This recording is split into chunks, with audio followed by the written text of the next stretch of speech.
Selamat pagi, Bapak Ibu Saudara yang terkasih di dalam Tuhan.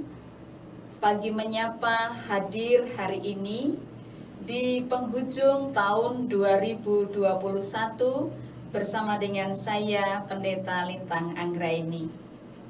Saudara, akhir tahun adalah pengingat bagi kita bahwa waktu itu terus bergerak maju. Mau tidak mau, siap atau tidak siap, waktu tidak akan berhenti tetapi terus maju. Penghujung tahun menjadi waktu bagi kita untuk kita bisa berefleksi apa yang sudah terjadi dan apa yang sudah kita lakukan pada 12 bulan sampai dengan hari ini di tahun 2021, untuk kemudian kita bisa membuat resolusi di tahun 2022. Berharap bahwa kehidupan yang akan kita jalani akan bisa menjadi lebih baik lagi dan boleh menjadi berkat. Saudara, saya mengajak kita untuk berefleksi di penghujung tahun 2021 ini. Mari kita berdoa. Sampai di bilangan waktu ini, 12 bulan perjalanan di tahun 2021 menghantarkan kami pada persiapan kami untuk memasuki tahun yang baru. Kami hendak berefleksi sejenak supaya kami bisa menata kehidupan kami di tahun 2022 dengan lebih baik lagi, bahkan menjadikan hidup kami penuh dengan berkat. Kami dijadikan oleh Allah untuk kami bisa menjadi berkat bagi dunia ini. Kami siapkan mata hati pikiran kami, sabda firman Tuhan yang akan mendasari refleksi kami di penghujung tahun ini. Bersabdalah ya Allah, di dalam Kristus kami berdoa. Amin. Bapak Ibu Saudara, kita akan memperhatikan surat Paulus kepada jemaatnya di Galatia. Galatia di pasal yang kelima ayat 22 dan 23. Galatia 5 ayat 22 dan 23. Tetapi buah roh ialah kasih, sukacita, damai sejahtera, kesabaran, kemurahan, kebaikan, kesetiaan, kelemah lembutan, penguasaan diri. Tidak ada hukum yang menentang hal-hal itu. Saudara, biarlah kita menjadi orang-orang yang berbahagia ketika kita memperhatikan firman ini dan kita melakukannya. Ibu bapak saudara yang terkasih di dalam Tuhan, bacaan surat Paulus kepada jemaatnya di Galatia mengajak kepada kita melihat kembali kehidupan kita sebagai orang-orang percaya yang dipimpin oleh Roh. Dalam suratnya ini Paulus mengidentifikasikan apa yang disebut sebagai buah Roh. Kasih, sukacita, damai sejahtera, kesabaran, kemurahan, kebaikan, kesetiaan, kelemah lembutan, dan penguasaan diri. Ini adalah 9 kebajikan yang merupakan tanda kedalaman dan kedewasaan spiritual. Orang-orang yang memiliki iman yang kuat dan kehidupan spiritual yang sehat itu akan terus-menerus bekerja untuk bisa mengembangkan kebajikan ini di dalam kehidupan mereka. Nah saudara, sebelum membuat resolusi di tahun 2022, maka pagi hari ini saya mengajak kita untuk merefleksikan apa yang disampaikan Paulus tentang kehidupan orang-orang yang dipimpin oleh Roh. Pertanyaan-pertanyaan yang akan menolong kita untuk kita bisa mengevaluasi kehidupan kita dan menata kehidupan kita dengan lebih baik lagi. Kebajikan yang pertama, berbicara tentang kasih. Saudara, mari berefleksi. 2021, apakah saya mengasihi banyak orang dengan baik di tahun ini? Mulai dari keluarga, bagaimana cinta kasih kita dengan pasangan kita, cinta kasih kita untuk anak-anak kita, cinta kasih kita untuk orang tua kita, cinta kasih kita untuk orang-orang di sekitar kita yang lainnya. Kasih yang jelas dalam kata-kata, tetapi juga dalam setiap tindakan kita. Kebajikan yang berikutnya berbicara tentang sukacita. Apakah selama tahun 2021 ini saya bisa mengalami kegembiraan yang lebih dari sekedar bahagia, bahwa situasi dan kondisi itu beraneka ragam? Apakah hati ini senantiasa melimpah dengan sukacita? Sukacita yang tidak dibatasi oleh keadaan. Apapun yang terjadi, kita tetap bisa bergembira, kita tetap bisa bahagia, dan kita bersukacita. Saudara, tentang damai sejahtera,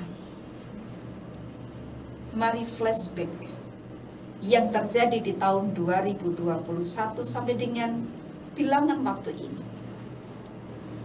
Apakah kita bisa menemukan kedalaman batin dalam diri kita sendiri?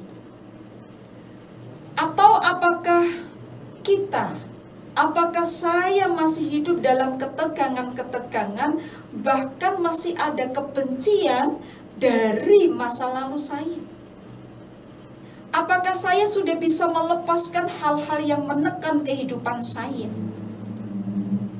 Apakah saya sudah mampu berdamai dengan keluarga, dengan teman-teman, dengan orang lain?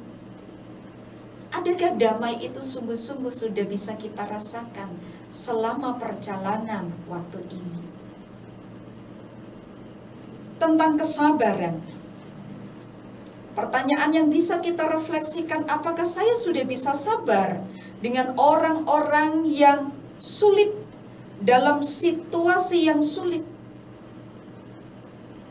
Atau apakah kemarahan, frustasi, kegelisahan itu justru mengambil alih semuanya di dalam kehidupan kita?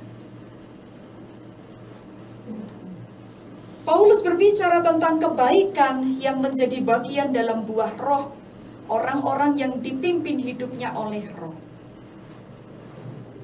Apakah saya sudah menjadi orang yang baik dalam kata-kata, dalam tindakan?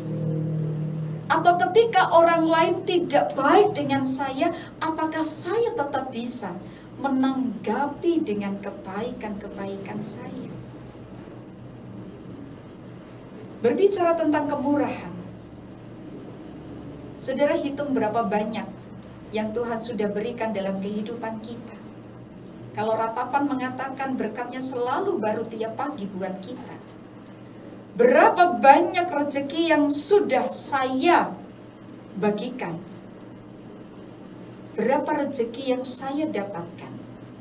Dan sudah bisa menjadi berkat juga bagi mereka yang sungguh-sungguh membutuhkan.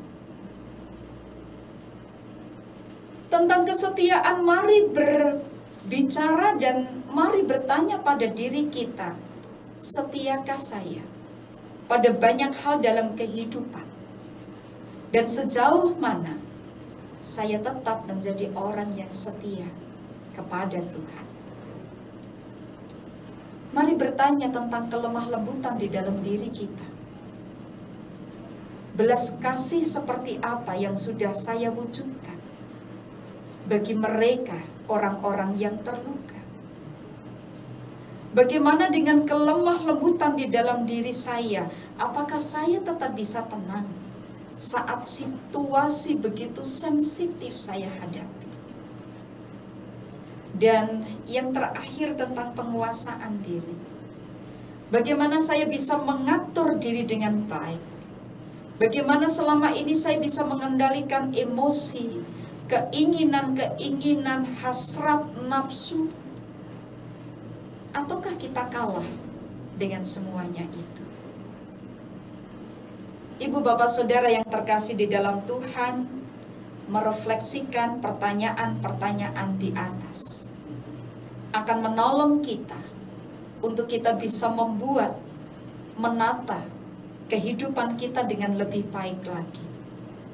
Jika bagian-bagian tertentu dalam kehidupan kita belum bisa kita wujud nyatakan, belum ada buah yang kita hasilkan, tentu ke depan kita akan menjadikan kehidupan kita sungguh-sungguh dipimpin oleh Roh, bukan dipimpin oleh diri kita sendiri.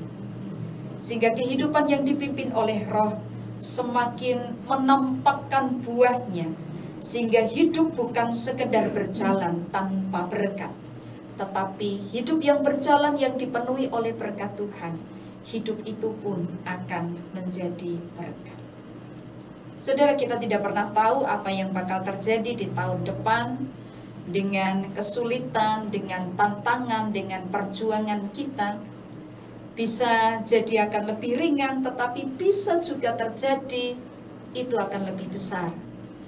Tetapi hidup dipimpin oleh Roh, kita akan dimampukan untuk bisa mewujud nyatakan buah dalam kehidupan kita, kebajikan-kebajikan yang menjadikan hidup kita semakin berarti.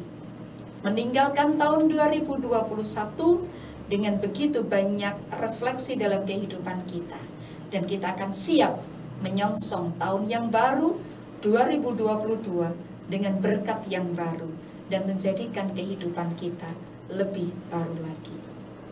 Selamat pagi dan Tuhan memberkati kita. Kita berdoa.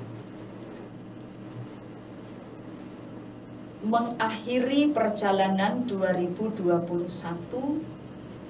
kami sejenak menoleh ke belakang apa yang sudah terjadi dalam kehidupan kami. Ini kami, ya Allah, tidak ada satu bagian pun yang bisa kami sembunyikan. Hidup bersama dengan Engkau, tetapi seringkali kami masih mengutamakan apa yang menjadi keinginan dan hasrat kami. Ampuni kami jika buah itu belum nampak. Ketika Tuhan memberikan kesempatan kepada kami untuk memasuki 2022, biarlah kami menata kehidupan kami lebih baik lagi. Hidup yang dipimpin oleh Roh, sehingga hidup ini tidak sekedar berjalan begitu saja, tetapi berkat yang menyertai kehidupan kami, menjadikan hidup kami pun menjadi berkat bagi dunia ini. Terima kasih untuk perjalanan 2021 yang senantiasa Engkau sertai. Tetap menjadikan Engkau pengharapan kami di tahun yang baru 2022. Di dalam Kristus kami berdoa. Amin. Saudara, kiranya kasih karunia yang dari Allah di dalam Tuhan Yesus Kristus dan persekutuan kita dengan Roh Kudus senantiasa menyertai kita semua. Amin.